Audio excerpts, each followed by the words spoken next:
नमस्कार, मैं राकेश परमार और आप देख रहे हैं महत्वपूर्ण मुद्दा। मित्रों, आज का महत्वपूर्ण मुद्दा राहुल गांधी के आज हाइड्रोजन बम के धमाके के फुश हो जाने पर आधारित है। राहुल गांधी ने आज पत्रकार वार्ता में एक ऐसे बात को बेशर्मी से कहा जिस पर मैं बड़ा शर्मसार हूं। मुझे समझ में नहीं आता कि राहुल गांधी यह कह कैसे दिए।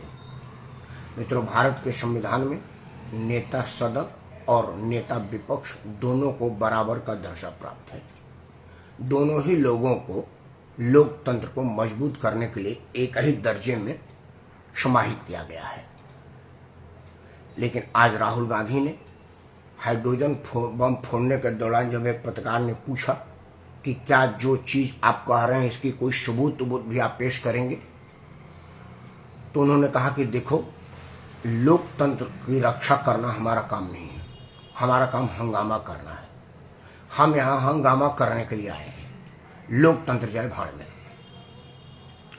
मित्रों, इस तरह की बयानबाजी, इतनी शर्मसार कर देने वाली बयानबाजी के बाद मैं ये नहीं समझ पा रहा हूं कि राहुल गांधी के मानने जानने वाले लोग चुल्लू भर पानी में डूब के मरेंगे या शर्म से मुंह करके लगाएंगे या क्या विकल्प अपनाएंगे। क्योंकि मैं तो बड़ा शर्मिंदा हूं, क्योंकि मैं राहुल गांधी को अभी भी जिंदा राजनीतिक मानता था, लेकिन मुझे इस बात का ज्ञान नहीं था कि उनका जमीर मर चुका है, वो अंदर से सड़ चुके हैं।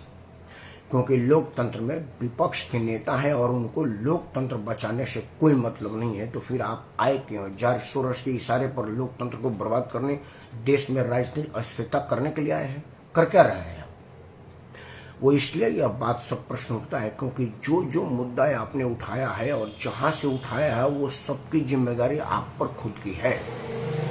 क्योंकि जिस कर्नाटक राज्य से आप ये सारे डाटा निकाल करके लाते हैं, वहां पर आप ही की सरकार है। और यह सब लोगों को पता है कि जब तक चुनाव का घोषणा नहीं होता, आदर्श आचार संहिता नहीं लगता, तब तक वो सारे कर्मचारी मुख्य सचिव के नेतृत्व में काम करते हैं और मुख्य सचिव मुख्यमंत्री के अधीन काम करता है। मतलब ये जो वोट चोरी करने वाले बीएलओ करवाने वाले लोग, ये सब के सब आपके ही नेतृत्व में काम कर रहे हैं।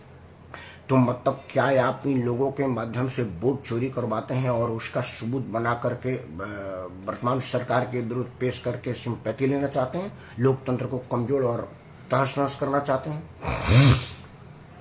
क्योंकि अगर यह सब आपके हिसाब से प्रमाणित है तो अब तक इन लोगों की गिरफ्तारी क्यों नहीं?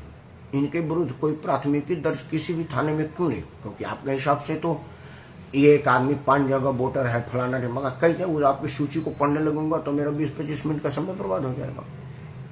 तो जब आप इन सब चीजों का पुख्ता प्रमाण प्रस्तुत कर दिए थे तो इन लोगों की गिरफ्तारी क्यों नहीं किया? वो तो कर्नाटक सरकार के अधीन था, प्राथमिकी तो आपके पुलिस को दर्ज करना था और यह सब आपके नाक के नीचे हो रहा था। दूसरा सवाल कि आम जन यह जानना चाहेगा कि भाई नरेंद्र मोदी को कर्नाटक में वोट चोरी करने की क्या जरूरत पड़ी, और वो किस तरह की वोट चोरी है कि वोट चोरी करने के बाद भी कांग्रेस का विधायक और सांसद जीत जाता है। जिस पर्टिकुलर सीट की आप बात करते हैं वहां से कांग्रेस जीता है। मतलब भाजपा चोरी भी करती है इसलिए कि कांग्रेस जीत जाए? मतलब कांग्रेस इतना आपके नेतृत्व में निकम्मी पार्टी हो गई है कि वो अपने बल पर जीत भी नहीं सकती। जितवाने के लिए भाजपा को चोरी करवाना पड़ता है। क्योंकि लोग पूछना चाह रहे हैं, जानना चाह रहे हैं कि भाई लाख प्रयास के बाद भी पश्चिम बंगाल में भारतीय जनता पार्टी अपने लिए सम्मानजनक स्थिति नहीं कर पा रही है, सरकार नहीं बना रही है। तो अगर इलेक्शन कमीशन के माध्यम से वोट चोरी एक आसान काम है तो वो पश्चिम बंगाल में क्यों नहीं कर रही है, जहां उसका सरकार आ जाता? पिछले 3 टर्म से ममता बनर्जी है और भाजपा को वहां सटने नहीं दे रही है सरकार में। जहां स्वयं नरेंद्र मोदी बैठते हैं, चाहे कथित तौर पर पूर्ण राज का दर्जा प्राप्त ना हो, लेकिन एक कलंकी आदमी तो यहाँ पर मुख्यमंत्री बन ही गया था और लगातार 3 बार डंके की चोट पर कह रहा था कि मोदी जी तुम्हारे बस की बात नहीं, हमको हटाना। मोदी जी तुम्हारे बस की बात नहीं, हमको हटाना। मोदी दारू और अनाप शराब माध्यमों में वो खुद बुक नहीं होता और मजबूरी में उसको सीट छोड़नी नहीं पड़ती तो वहां से हटता नहीं। तो अगर वोट चोरी करना पड़ता तो नरेंद्र मोदी अपने नाक के नीचे नहीं करवा लेते। दिल्ली में तो बड़ा आसान भी था, तो यहाँ क्यों नहीं करवाए? तमिलनाडु में, आंध्र प्रदेश में, तेलंगाना में इन सब दक्षिण के जगह पर अभी भारतीय जनता पार्टी का खाता नहीं खुला। मुख्य चुनाव आयुक्त तो यही वाले कर्नाटक के भी हैं और यही वाले तमिलनाडु के भी हैं, यही वाले आंध्र के भी हैं, तेलंगाना के भी हैं। तो इन चुनाव आयोग ने इन्हीं जगहों पर वोट चोरी करके क्यों नहीं कुछ सीटें निकलवा दिया। पूरी राज्य सरकार नहीं बन सकती तो कुछ सीटें तो बन सकती थी।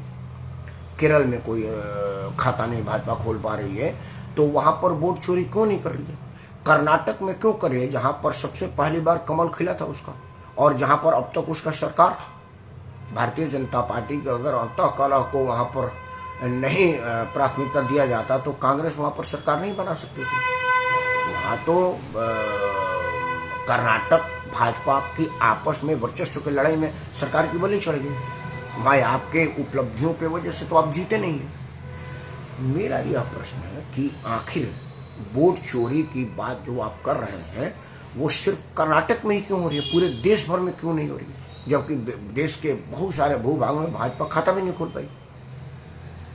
और इन सब के ऊपर सार्वजनिक रूप से आपका यह कहना कि मैं लोकतंत्र के मजबूत करने के लिए नहीं आया हूँ, मेरा काम हंगामा करना है, वह शर्मसार कर देने वाला घटना है। और नेता विपक्ष के नाते आप अपना इज्जत खो चुके हैं। राजनीतिक शख्सियत के रूप में तो आप कभी सम्मान पाई नहीं, क्योंकि पिछले 20-22 साल से आप सदन के सम्मानित सदस्य हैं और अब तक आपको क्या बोलना है, कब बोलना है, कहाँ बोलना है जैसा सहूर भी अगर नहीं आया हुआ है तो फिर अब आप अपने आप को सांसद कहने का अधिकारी भी नहीं है। नेता तो खैर लोग मानते हैं आपको कि नेता, लेकिन किसी भी लोग के नज़र में आप नेता भर का सम्मान नहीं पा पाए हैं, हंसी के पात्र बन गए हैं। तो राहुल गांधी से विनम्रता से 2-3 बातें बता दूं कि राहुल गांधी आप अभी उसी ऑरा में जी रहे हैं जहां पर माननीय प्रधानमंत्री का कैबिनेट का साइन किया और नोट को फाड़ करके फेंक दिया और आपका कुछ नहीं हुआ। जेल तो आपको उसी दिन चला जाना चाहिए था, क्योंकि आप एक मामूली संसद सदस्य थे और वो बिल भारत के हाईएस्ट सिविल अथॉरिटी प्रधानमंत्री का हस्ताक्षर किया हुआ था और उस पर ऐसे ऐसे लोगों ने उस बिल पर साइन किया था जो आपके माता पिता दोनों से राजनीति में सीनियर हैं और उम्र में भी। शरद पवार जैसे लोग उस पर हस्ताक्षर किए थे जो आपके माता पिता दोनों से आयु और राजनीतिक दोनों ही में बहुत सीनियर है। तो आपको ना तो किसी के सीनियरिटी का सम्मान है, ना ही लोकतंत्र में प्रधानमंत्री के ऊंचे मुकाम का कोई सम्मान है। आपको लग रहा है कि प्रधानमंत्री मेरे घर का चौकट का चौकीदार है, जैसा ही आप माता पिता उनको बना दिए थे। लेकिन कम से कम सार्वजनिक और नीतिगत मामलों में जहाँ ला इफेक्ट होता है वहाँ तो कानून में प्रधानमंत्री का दर्जा आपसे बहुत ज़्यादा है, 1000 गुना ज़्यादा है। कोई मुकाबला नहीं आपके और आपके प्रधानमंत्री के मुकाबले में, क्योंकि उस वक्त आप नेता विपक्ष भी नहीं थे कि आपको बराबर का दर्जा प्राप्त हो। आप एक संसद सदस्य थे और एक संसद सदस्य की इतनी हैसियत नहीं है वो प्रधानमंत्री के नोट को फाड़ दे। लेकिन यह देश का दुर्भाग्य है कि चर्चा इस पर होनी चाहिए कि राहुल गांधी गिरफ्तार क्यों नहीं हुए। चर्चा इस पर होनी चाहिए कि भाई अब तक की हमारे विद्वान न्यायाधीशों में से किसी ने सो मोटो क्यों नहीं लिया, जबकि ये वीडियो पर बोला बयान है कि लोकतंत्र को मजबूत करने के लिए मैं नहीं आया हूँ, मेरा काम हंगामा करना है। तो अब तक कोई अदालत इस पर नोटिस क्यों नहीं है, क्योंकि ये सदन के अंदर बोली बात नहीं है जिसके लिए लोकसभा अध्यक्ष की परमिशन की जरूरत पड़ेगी। ये सार्वजनिक मंच पर बोला कार्यक्रम है, कांग्रेस मुख्यालय के एक सभागार में बोला हुआ है और इस पर केस बन सकता है। लेकिन जैसा उदय वैसे भान इनका आंकड़ा उनका कान, हमारे भोजपुरी में कहावत है। जिस तरह की हमारे देश की अदालतों के रवैया है कि उन्हें सिर्फ हिंदू धर्मों में ही सो मोटो दिखता है, हमारे धार्मिक भावनाओं को कुचलने में ही सो मोटो दिखता है, बाकी जगह सो मोटो नहीं दिखता है। यह मामला सो मोटो लायक था, लेकिन अदालत चाहे सो मोटो ले ना ले, लेकिन अब देश की जनता सो मोटो लेने की सोचने लगी है, क्योंकि उसको एक ऐसे नेता की जरूरत नहीं है जो कहे कि लोकतंत्र मजबूत करना मेरा काम नहीं है। और मेरी जो आशंका है कि क्या राहुल गांधी अपने उस आका को बता रहे हैं कि देखो मैंने सार्वजनिक मंच पर कहा है कि मुझे लोकतंत्र से कोई मतलब नहीं है, मतलब आपका दिया हुआ पैसा सार्थक हो रहा है। अगर ऐसा है तो यह बहुत ही विघटनकारी सोच है, निंदनीय सोच है और राहुल गांधी और उनके मानने वाले को इस पर सोचना पड़ेगा कि यह देश लोकतंत्र का जननी है। यहाँ पर आज से नहीं आदिकाल से लोकतंत्र है, जहाँ एक साधारण आदमी को बोल देने पर राजा अपने पत्नी को अग्नि का हवाले कर देता है। ये वहाँ का लोकतंत्र है। यह ऐसा लोकतंत्र है जिसके राजा के घर में सक्षम बालक नहीं जन्मा तो उन्होंने दूसरे को लिया और कहा कि मेरा राजा यही है, क्योंकि जरूरी नहीं है कि राजा राजमाता के पेट से ही जन्मे, वो अपने कर्म से राजा बनता है। ऐसे महान देश में आप नागरिकता पा गए हैं, सौभाग्य मानेंगे, राजनीति में स्थान बनाने का प्रयास कीजिए, या देश की जनता आपको स्वीकार कर लेगी लाख आपकी बुराइयों के बाद भी। लेकिन मैं तब तक आपको स्वीकार नहीं करूंगा तब तक आप सार्वजनिक रूप से आकर के माफी न मांग लें कि लोकतंत्र को मजबूत करना मेरा काम नहीं है, जैसा महापाप मेरे से हो गया है। स्लिप ऑफ टंग, एक छोटा सा ट्वीट जारी कर दीजिए कि यह स्लिप ऑफ टंग है, असल में हम लोकतंत्र को मजबूत करना चाहते हैं। तब तक मेरे दिल में आप सम्मान नहीं पा पाइएगा। अगर आपको लगता है कि राहुल गांधी ने लोकतंत्र को मजबूत करना मेरा काम नहीं है, ये सब घृणित बयान दे करके अपराध किया है, तो आप इसका विरोध कीजिए, नहीं तो लोकतंत्र को चौपट होने से कोई नहीं बचा सकता। जय हिंद, वंदे मातरम और भारत माता की जय।